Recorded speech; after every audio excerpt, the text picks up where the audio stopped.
OnePlus 10T is very good smartphone with premium build quality, a great display, top tier performance and insanely fast charging speeds. At $650, it's also one of the best value high-end smartphones with Qualcomm's powerful and power-efficient Snapdragon 8 Plus Gen 1 chipset. It's the first time a OnePlus T phone is being sold alongside the older model while also bearing a near identical design, but the two phones have quite a lot of differences under their hoods. Thankfully, the OnePlus 10T is a superb phone, but it does struggle to justify its price given the existence of company's own Note 2T, which has the same rear cameras, performs well for a mid-ranger, and costs a lot less. You had been forgotten for mistaking the OnePlus 10T for the older OnePlus 10 Pro given their very similar looking rear plates. On the 10T, the camera module has 4 distinctive rings with 3 camera lenses joined by a circular flash in the top right position. I didn't like the look at first, but it has grown on me, much like the green hue of my Z Green review sample has. Its glossy finish made of Corning Gorilla Glass 5 instantly picks up fingerprints but does make the phone grippier and is finished off with glossy silver side rails. It's good looking, great feeling phone, although it slides off flat surfaces including tables with the slightest nudge. A case is required to avoid impact disaster. The camera bump melts into Unibeauty frame beautifully with no seams, though I suspect the matte finish of the alternative Moonstone Black model, which is an I-coat inspired by texture of basalt, would better evade fingerprints and appeal more to most color cautions smartphone buyers. Sorely missed on the 10T is OnePlus signature alert slider, the small 3-position switch that changes many of the company's other phones from ring to vibrate to silent and has been present on all its flagship until now, including 2020's 10 Pro and mid-range Note 2T. OnePlus says it left it off the 10T as the component takes up space inside the device, which would have had to have been thicker and bigger to accommodate it, as well as large 2-cell battery. The company preferring the latter, Apple puts a 2-position mute switch on its all iPhones, but no other Android manufacturers have such a hardware switch, and it's a shame it's not on the 10T. The only buttons on the phones are the power or lock button on the right edge and a single piece volume rocker on the left.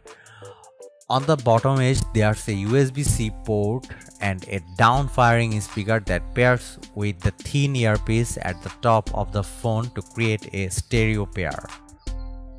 Haptics on the 10T are tight and punchy, though on the default setting the keyboard feedback makes an audible ding when it's very quiet that I found a little annoying. Otherwise, the physical feedback from the system is very good. One small thing to note is there's only a free protective case included in the box in India, with the rest of the world missing out. The phone also does not have an official IP rating for dust and water resistance, which is frustrating at this price. The screen on the OnePlus 10T is one of the best things about it. It's a 6.7-inch Full HD Plus OLED panel with a 120Hz refresh rate, and it's phenomenal. It's better looking panel than the regular Galaxy S22. OnePlus really knows how to tune its displays. It's also a flat display, so the edges are not curved and don't taper away at the left and right edges like they do on the OnePlus 10 Pro. The punch hole selfie camera is notably in the center at the top for the first time ever on a OnePlus phone. Colors are vivid and vibrant as we have come to expect from top of the line OnePlus phones, and the 120Hz rate means menus and animations are superbly fluid. The phone can adjust between 60Hz, 90Hz and 120Hz depending on what you are doing to save battery life, though the 10 Pro and iPhone 13 Pro can scale these all the way down to 1Hz and 10Hz respectively for even better battery efficiency. With a peak brightness of 950 nits, it's also easy to see everything in direct sunlight too. I still think Samsung's Galaxy S22 Ultra has the 10T bit for outdoor readability. Add in a ZP touch sampling rate of 1000 Hz with HDR10 Plus and 10-bit color accuracy, and this is a superb screen, one of the best you can get on a phone. There is no headphone jack here, and nor is there a dongle adapter on the box. The stereo speakers are very good with clarity and bass you wouldn't necessarily expect. Great for watching YouTube videos and listening to podcasts, but it won't replace your smart speaker for music. The fingerprint sensor is positioned low at the bottom of the display, a place I find trickier to quickly tap than higher up, where it is on other phones, but when you hit it head on, it's quite reliable. I must prefer unlocking the phone using face unlock. The downside being this is much less secure than fingerprints biometrics.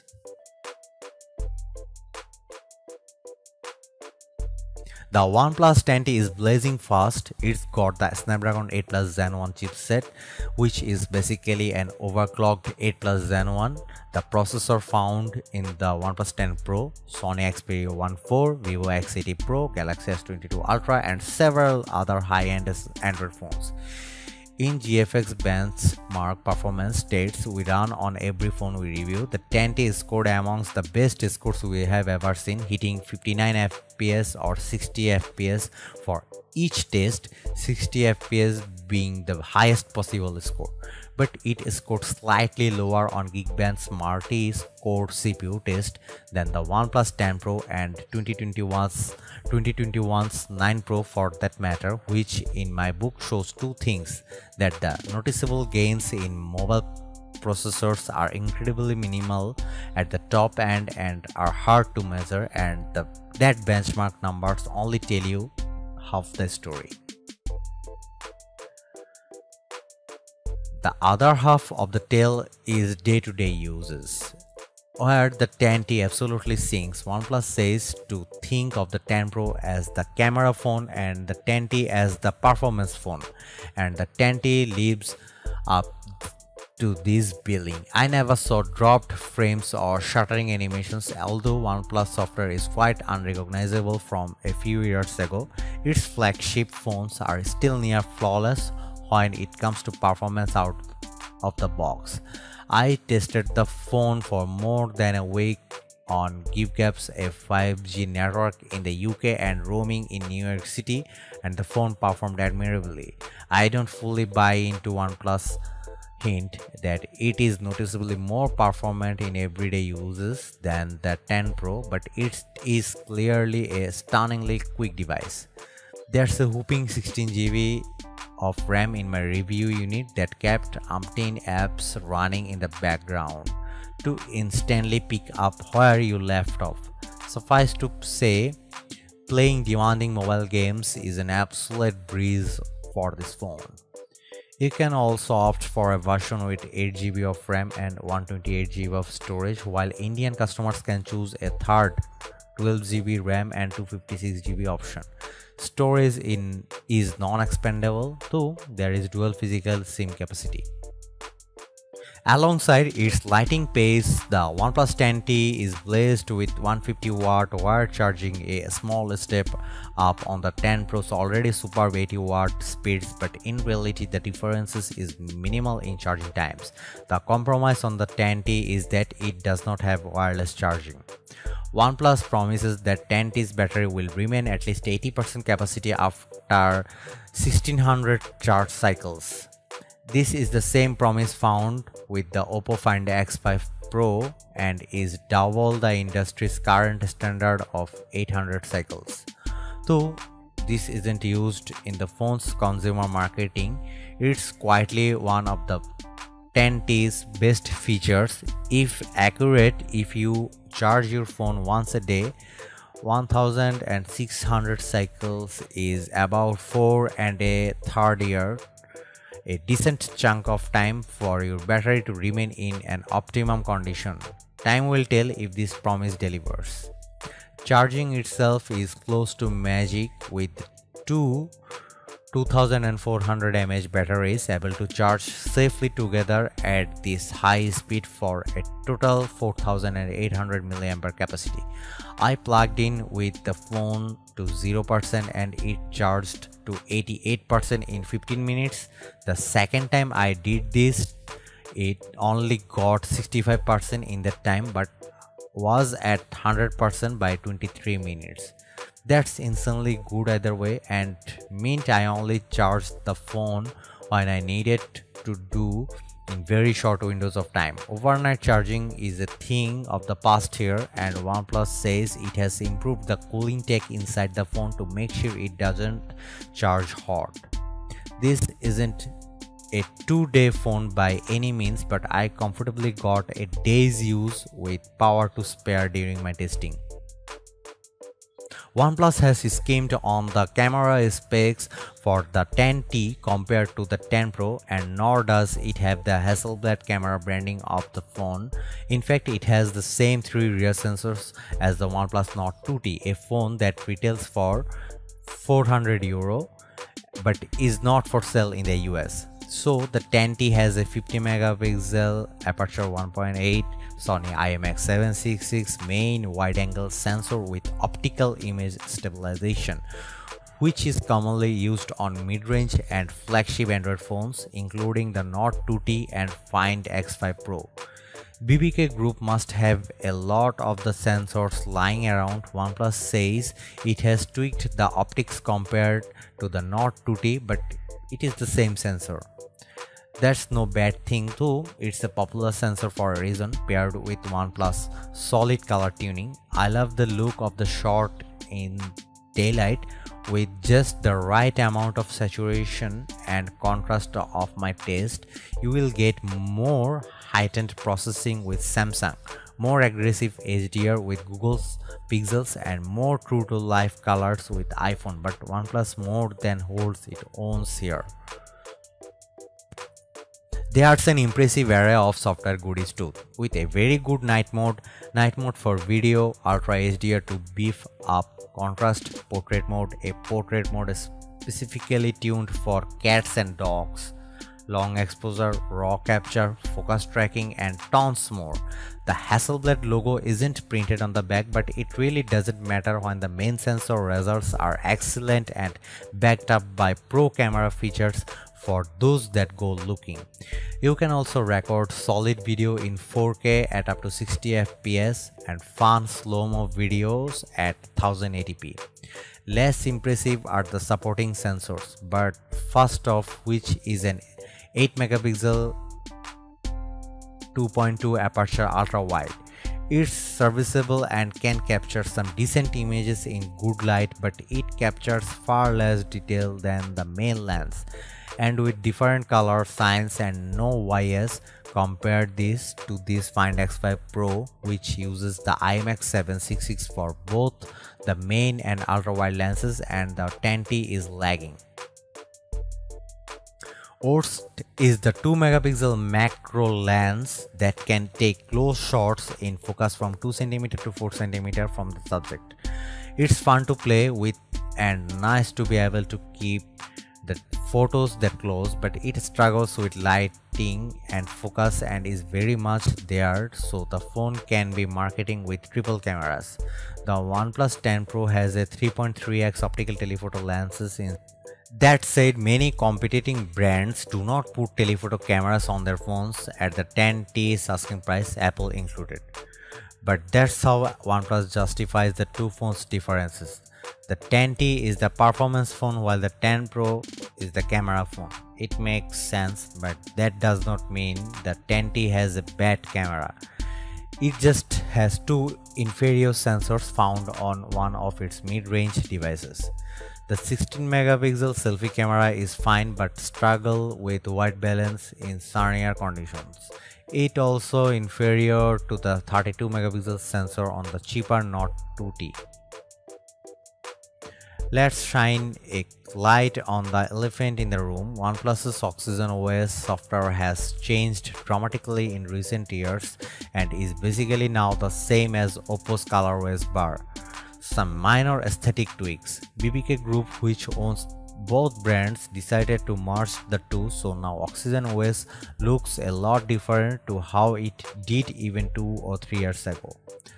That's not to say it's an overall bad thing, but there is a certain character to the older version of Oxygen OS that is lacking now.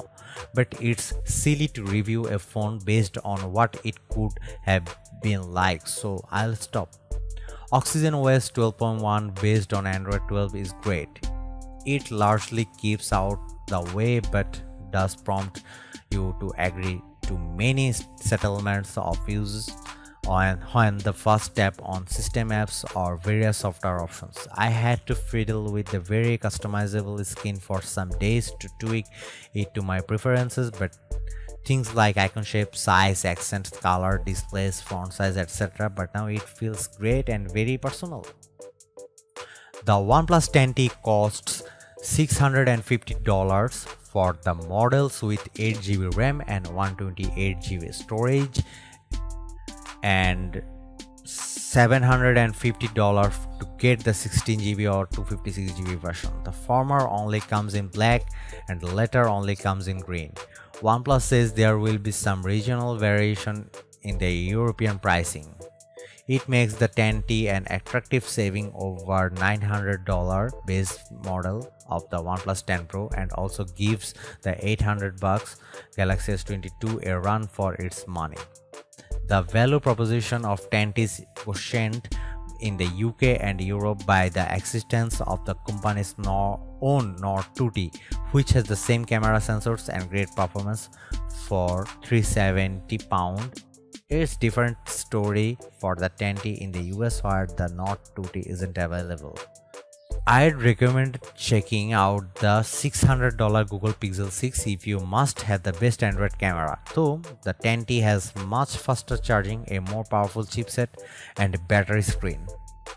The OnePlus 10T is an affordable flagship phone whose fine balance of price and specs harks back to the plucky OnePlus for a few years ago. It schemes in mostly the right areas to deliver a phone with bleeding edge specs that undercuts the higher end OnePlus 10 Pro, enough on price to present customers with a clear buying decision. The price just about undercuts the 10 Pro and other Android competitors enough to justify the 10T's existence.